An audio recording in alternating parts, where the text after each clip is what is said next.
What's up, guys? Spin Firearms here, and today we're going to be comparing two awesome handguns that, honestly, if you went either direction, zero complaints. Glock is a household name that I trust completely. It's just based off my experience with these handguns. I have a ridiculous amount of Glocks, and I just don't see the issues that I have with other brands. And I've had to send, I think, probably 5 or 6 different guns away this year, and it's been absolutely ridiculous. So that is typically why I stick with Glock. I don't do it because they're the most advanced. Their marketing isn't that great. You know, they don't offer a whole lot on their pistols. They're all basically the same. But that's what I'm paying for, a proven system, right? So today we're going to be comparing two handguns. And the number one complaint I hear about the Glock 26 is too small. Keep in mind, Hickok 45 carried the Glock 26 and the Glock 27 with a flush base plate sitting here. Let me swap out.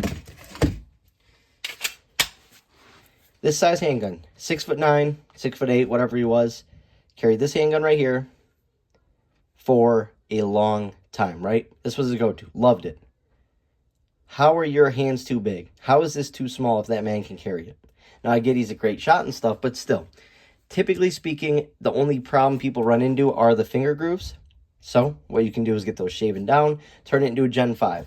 And in this case, you can make it 15+1 in a setup that is shorter than a Glock 19 this way, shorter than a Glock 19 this way, therefore it's more comfortable. And in terms of compared to the 48, which is 10+1, and the Glock 26 in this setup, 15+1, shorter as well. And an extra 5 rounds, meanwhile, being shorter. Absolutely unbelievable. Now, yes, it's a little bit thicker, shorter barrel, shorter slide. I also have the option to not print as much with something like this. With my Glock 43X or my Glock 48, typically I have to be wearing specific clothing. So those are just a couple cheat codes. But today we'll compare 10 and 10, right? Anyways, Glock 48, nothing special about this model right here. No rail, not optics ready. Most 48s now come with a rail and optics ready, right? Typically they come with terrible sights unless you pay an extra $60 to $100 for night sights. Therefore, I just go with my favorite sight setup, the XS sights, the minimalist.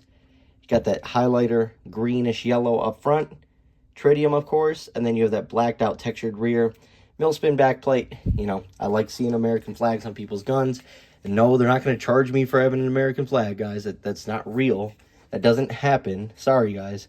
Then we have an Apex trigger, which isn't necessary, but considering this handgun has ran thousands of rounds, I don't see problems happening with it. I also run Apexes across Springfield Armories, Smith & Wessons, Glocks, never a single problem, right?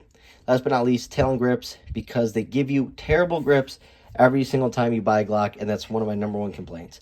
I don't care about optics ready, a rail, anything like that. The only thing I really care about is texturing, but that's why you see me throw grips on everything, or it gets stippled by a buddy of ours. Anyways, awesome finish on the 48. I wish they sold the 26 like this, but they don't. The number one thing I like about the 43X and the 48 that makes it stand out compared to something like a Glock 26 is that grip. The ergonomics, the grip angle, you know, is just perfect. I can fit all 3 fingers, maybe a little bit hangs off on this handgun, and it just feels good. It feels natural. It's always on target after that shot. Always, every time you shoot, it's right back on target. It's like a Walther. Nice and skinny for concealed carry. Now, pain in the butt, because it is 10+1, which in my opinion, that's plenty. But most people go the Shield Arms route. If you're getting a 48 or 43X, you're buying it for reliability. You're not buying it to get aftermarket mags. If you want 15+1, get the Hellcat Pro.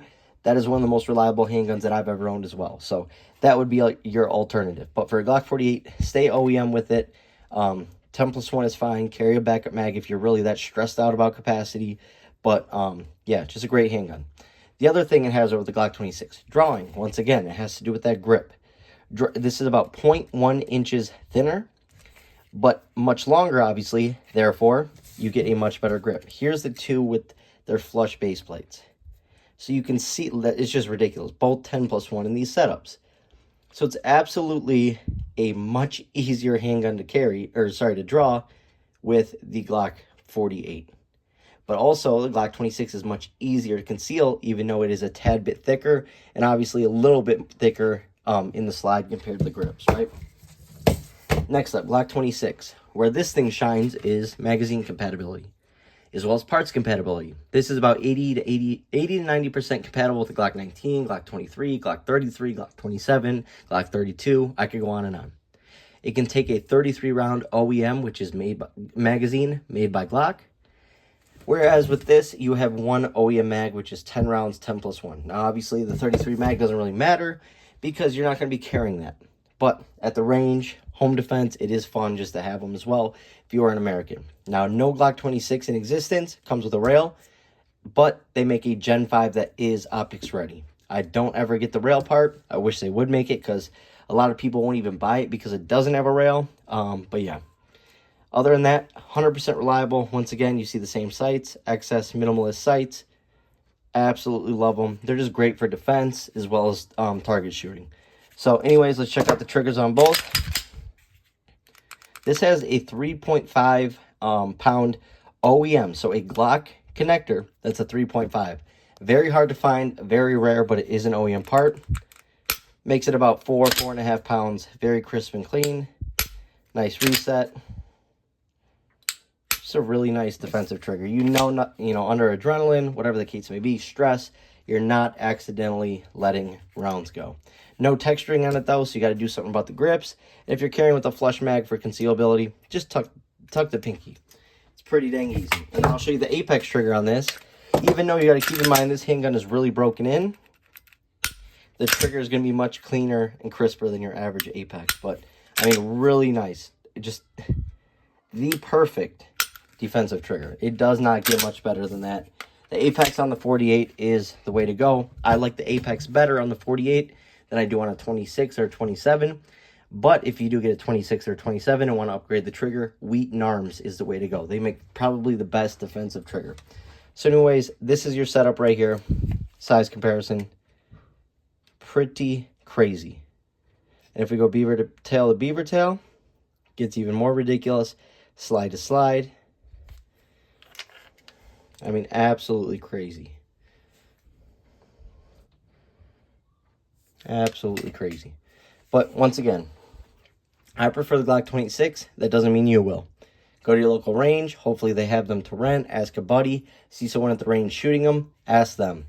Try them out. One of these will definitely suit you. I have people say, I bought I had a 43X, I had a 48, but I've been watching your videos. I bought a 26. I actually just had a comment this morning saying that, and the person's like, thank you so much. It's the best decision of my life. I've also had other people say, hey, I got a Glock 26. I love it. It shoots great, but I still prefer my Glock 43X or 48 over it. So it all comes down to preference, right? At the end of the day, if it goes bang, that's what matters. It doesn't matter the size. But typically speaking, the 26 can get you more capacity for its size, can be more concealable, whereas the 48 typically is a little bit smoother shooting, although the 26 is much flatter. So, two great handguns. Thanks for watching.